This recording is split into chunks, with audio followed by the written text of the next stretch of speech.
And now, ThreatQuotient, Markus, Auer.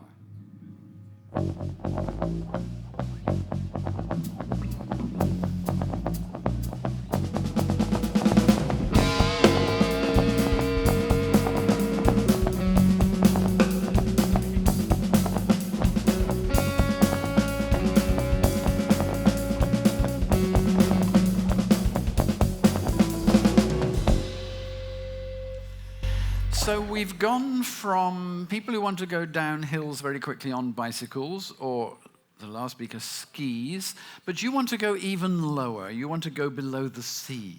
Explain. Scuba diving. I know, but what are you particularly keen on? We don't have a mic, chaps. Yeah. Oh, we should have. It's not working. Well, are you going to change it? Okay, fine.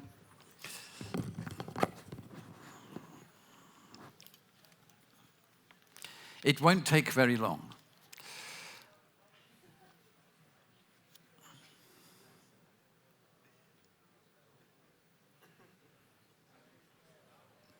Hello? Test 1, 2. Yeah. Perfect. Thanks very much. That's better. So where and when and what's the excitement? Well, I started scuba diving around 20 years ago because my brother-in-law was diving at that time already, and we were on vacation in Turkey, and he said, well, if you fancy, we can do a try. So I said, yeah, let's give it a try. I've never done that before, and long story short, I remember the first time I was going down 10-meter depth. I was on the ground. I was breathing like normal. I saw fish swimming around me. Yeah. And this was very impressive because suddenly you could stay in an element, in an area that you could normally not do because your body is not made for this. Sure. So it's like being part of the landscape, except it's a landscape you're not used to. Exactly. You are in an aquarium suddenly. Yes. Very exciting. Yeah. And have you any particular favorite places? You've spoken about Turkey, but are there lots of places you've been working? Well, my favorite one is the Red Sea, because the water is just amazingly clear, and so the reefs are very beautiful. Been to Miami, the Keys, wreck diving, also a very interesting experience if you dive into one of these wrecks, so certainly a thrill. Has it brought you near to any of we hear a lot of the problems of pollution. Has it shown itself where you've been in the water and under the water? Fortunately not. So the reefs we've been to, they looked really beautiful, especially the Red Sea is still intact, I would say. And even further, when you go to the Keys and you dive these wrecks. Here I was thinking of mostly, because this is influenced by whatever's going on in the whole of the Atlantic. Right, exactly. And the wrecks you dive there, they are sunk for the purpose for divers. And they are turning into artificial reef. So plants are starting to grow and fish are starting to settle in these reefs. So they're kind of helping, creating an environment. But you haven't found lots of plastic floating in the seas that you've been in? Fortunately not. No. Because we do see pictures, don't we? And it's interesting to get your view, because maybe it's not everywhere, but let's not underplay the importance of not throwing away plastics. No plastics thrown away anywhere, thank you. Indeed, please. Thank you. I think the stage is yours. We have an important presentation. Thank you so much, Chris. Okay, ladies and gentlemen, before I start, I want to say something. I know it's the second day. I know it's the second half of the second day. We are all a bit exhausted. For some of us, it was late last night or early in the morning for me. No, I'm just kidding. So what I want to say before I start is I really appreciate you still have the energy and stay with me for the next 30 minutes. Thank you very much. Who recognized the song they played? Oh, really? It was from The Matrix. Yeah, one of my favorite movies. Good. The topic I want to talk about is cyber threat intelligence. Who has heard the term cyber threat intelligence before? Yeah, I know, it's a bit of the wake-up question, yeah. Cyber threat intelligence became a bit of a buzzword over the past years, and it's thought to be a new approach in cybersecurity. But in fact, threat intelligence is more than 2,500 years old. What happened 2,500 years ago? 2,500 years ago, a very remarkable person lived with the name of Sun Tzu. Who has heard of Sun Tzu before? Some of you? Great. So Sun Tzu was a pretty remarkable person because he was a philosopher and a general. And he led one of the largest armies in the world. And the reason why Sun Tzu became so famous was because he invented tactical warfare. At least he was the first one who wrote it down in a book called The Art of War. Who has read the book, The Art of War? Some of you? Great. Fantastic. If you don't, go to Amazon, couple of dollars. It's a very interesting book, not only for war or cybersecurity, but for a couple of situations in your life. So I was reading this book years ago already, and when I came to ThreatQuotient and got more into the threat intelligence space, I remembered that book, and I thought, oh my God, there are a couple of things that he wrote 2,500 years ago that we are doing now. And there are some nice quotes in this book, but there's one quote I want to share with you today. What does Sun Tzu say in a battle? If you know others and know yourself, you will not be beaten in 100 battles. If you don't know others but know yourself, you will lose one battle and you will win one battle. If you neither know the others nor yourself, you will always be beaten. And this is a very, very interesting quote, because this is exactly what we are doing, or what we should do now. What does Sun Tzu say? He says, I need to know my enemy. Very detailed. I need to know who the enemy is. I need to know where he is. I need to know his size. I need to know what kind of weapons is he using. I need to know the motivation. Why is the enemy doing a battle? And I need to be aware of his tactics and techniques to prepare for the battle, right? I need to know my enemy. On the other side, he says, I need to know myself. I need to know my assets. What do I need to protect? I need to know my priorities. What's more important for me? Is it the food for my population, or is it the bridge over the river where my army is moving? What is my priority? What are my strengths, obviously? But I also need to know my vulnerabilities. Where am I weak? Where can the attacker attack me? Okay?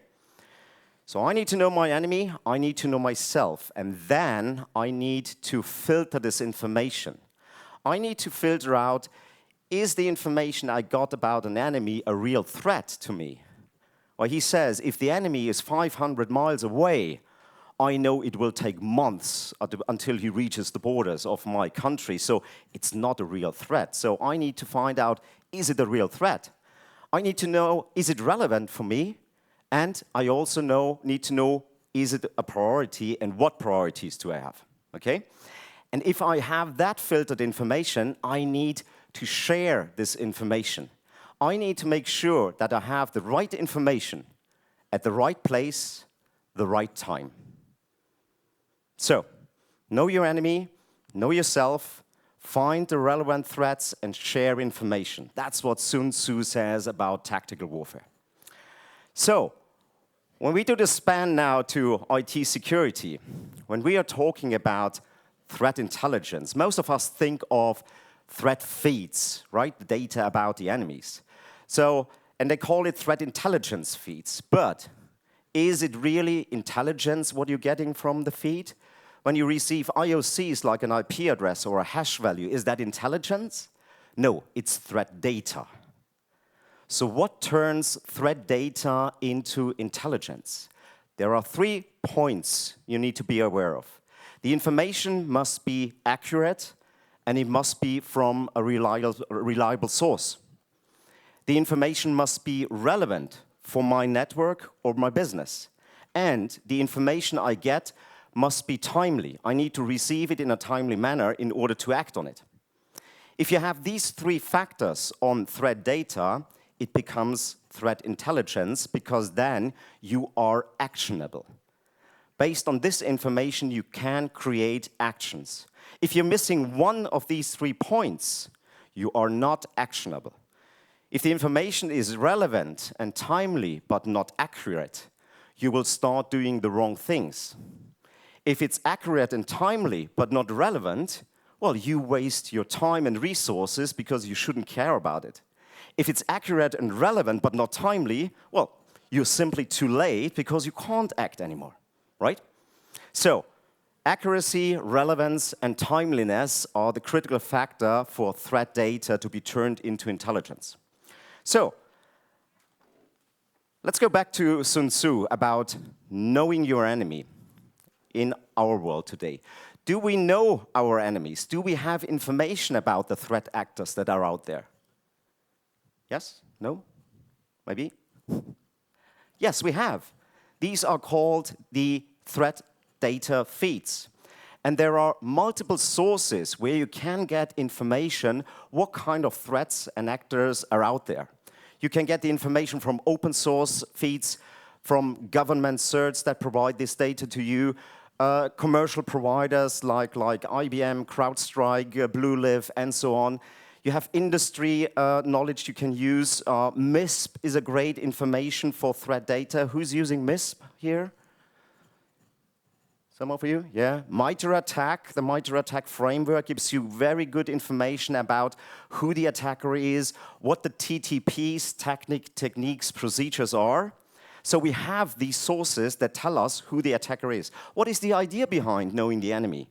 If I have enough information, accurate, timely, and relevant up front, I could prepare my network for an attack before the attacker hits my network, right? But when you're starting to use these threat data feeds, there are a couple of problems you will encounter. Number one is one source will certainly not be enough. You will need multiple sources that give you enough data, accuracy, to give you a big picture of what's out there. So you will start using 3, 4, 5. Some of our customers are using up to 15 different threat feeds at the same time. The question is now, how do you deal with multiple threat feeds at the same time? How do you get the data together? That's one issue. And the other issue is the format.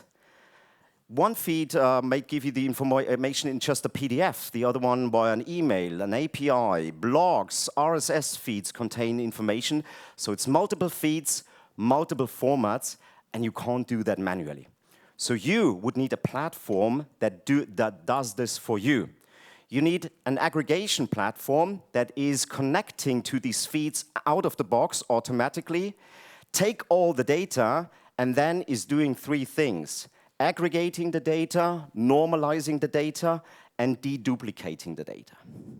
And this is what we are doing as a threat intelligence platform. So we're taking all these feeds you want to use, we combine the information, and now something very interesting already happens, because one feed might give you a bit of information about an attacker. Let's say APT28. Who has heard of APT28? Some of you? Yeah. So one source gives you a little bit of information about APT28. Another source gives you another piece of information about APT28. So you want to correlate this information and get a full picture about who's the adversary, what campaigns has been seen, is he acting via phishing attacks, via DDoS attacks, and also what kind of indicators has been seen with his attacks, IP addresses, where the attacker came from, hash values, URLs, domains, etc., etc. Okay? So we are starting to building up that local threat database that sits in your network, and we're feeding the database with all kinds of information from externally. Okay? So now, knowing my enemy, we know who the enemy is. But is everything relevant to me now? Certainly not. Now I need to find the next step. Like Sun Tzu said, I need to know myself. Well, do we have information about your network, how your network looks like? Absolutely. We have the internal threat data feeds. And these can come from any security technology that you're using. Asset databases, CM technologies, vulnerability assessments, sandboxing systems, etc., etc., etc. These tools give you the information how your network looks like at the moment. But the same thing with the multiple threat feeds is, with external threat feeds, is with the internal. It's multiple sources, so you need a platform that also takes and correlates this information automatically for you. And that's the next thing that ThreatQuotient does. So we have connectors out of the box to pretty much any technology out there. It's over 200 technologies we can work with. And we take the data, and now we're building up your network. How does your network look like at the moment? That's me. That's my assets. That's my vulnerabilities. These are the alarm messages I'm seeing from my tools. Okay? So we know our enemy, we know ourselves, and now we need to find the relevant threats. Which of the threats that we are receiving is relevant for my network, for my business? And that's where a bit of the magic starts with our technology. So I said we're building up a local threat database, right? It's one source, one single source. Imagine that. You don't have data silos anymore. It's one source where all threat information, both from external and internal, starts to flow together. And we are merging these two worlds on one platform. And as I said, we aggregate the data, we normalize the data, we deduplicate the data. You now know who is the attacker, what is he doing, where he's coming from, all the information. And you have exactly these 3 points: accuracy, relevance, and timeliness. And now we can start doing some really cool things. So let's assume we receive a threat feed saying there's an attack on a certain vulnerability, CVE number XYZ.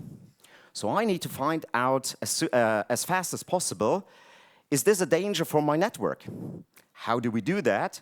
Well, we query the internal vulnerability assessment database from Nessus, Qualys, Rapid7, McAfee vulnerability assessment. And we're asking the vulnerability assessment, hey, have you seen this vulnerability, the CVE number, in the local network? If the VA tool reports back to us, there's a bi-directional integration, reports back and says, hey, Markus, 20 systems in your network have this vulnerability you just asked. Now it's a priority for you because you know there's an attack coming on a vulnerability and you know that 20 of your systems are vulnerable for this attack.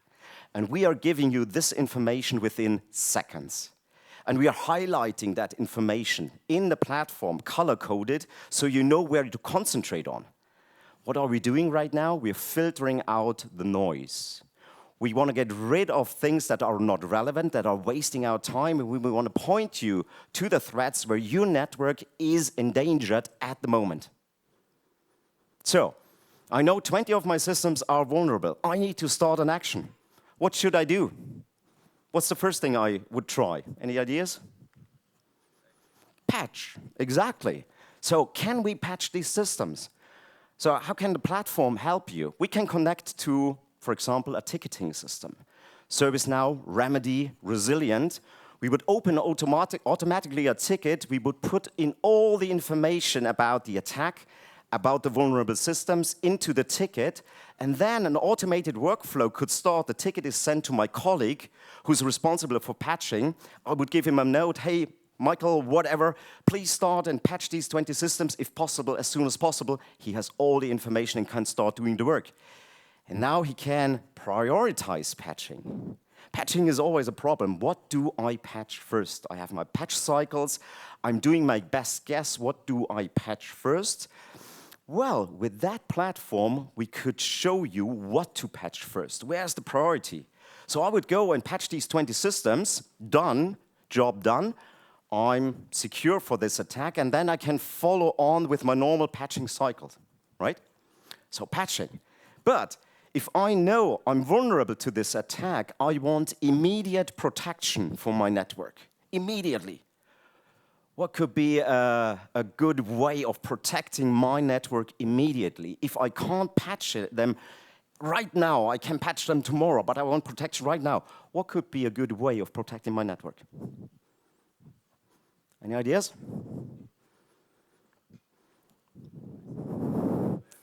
Sorry?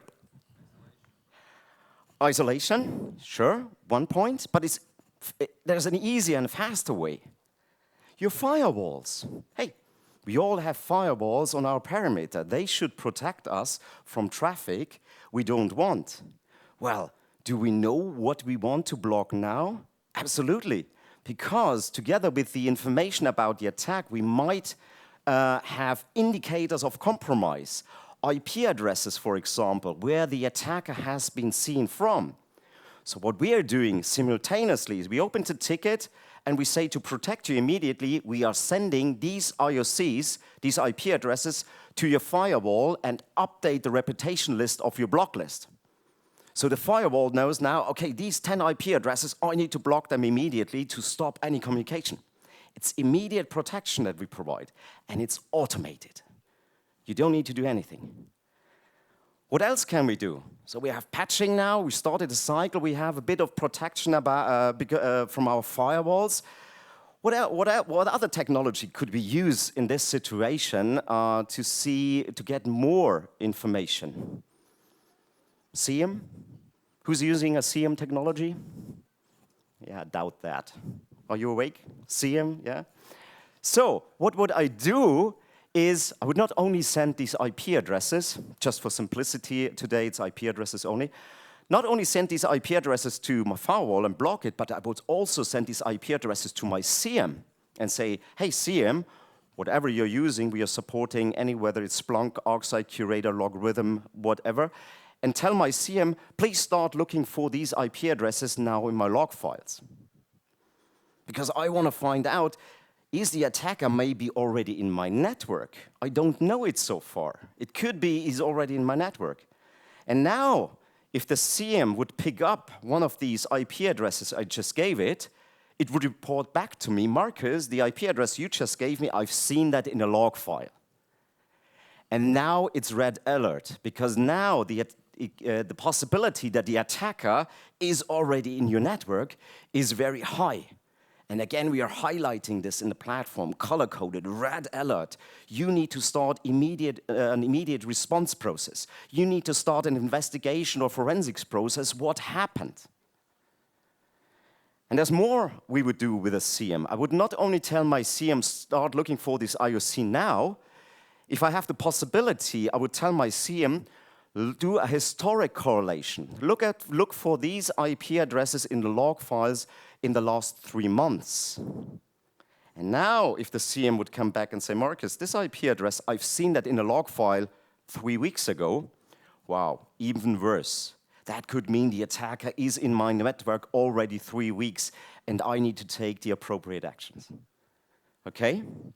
So, couple of things, really cool things we can do automated.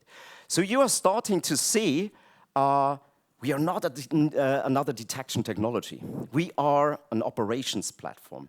We are here to speed up processes in detection and response, and we can make any technology that you are using, whether it's firewall or IPS or SIEM technology, more efficient, because we can make them more effective. They now know what to look for. In my previous life, I worked for a SIEM vendor, and the question was always, yeah, it's a great technology, but what should I look for? What kind of correlation rules should I create to get the threat information out? Well, there are a couple of basic correlation rules you always do, but together with threat data, with threat intelligence, well, we are telling the SIEM exactly what they should look for, so it's more efficient. Okay, so a lot of technology, integration, correlation. Let's close this session with the last part that Sun Tzu talked about, is sharing information. So we know now our enemy, we know ourselves, we found the relevant threats, and now we want to share this information to other parties within my network. Who might be interested in the data that is in this central threat library? Well, obviously, it's your security team. It's the SOC team, it's the incident response team. You might have a threat hunter, a security analyst, or a dedicated CTI person already. And imagine they all looking at the same data. Collaboration is very easy with this platform. Today, even in larger companies, we see people working in silos. The incident response guy does his job, the threat hunter, the security analyst. And at some point, the response guy says, okay, I need to share this information with my colleague from the threat hunting team, for example, and then we are seeing Excel spreadsheets being filled out and copy and pasted and send it over, very manual processes.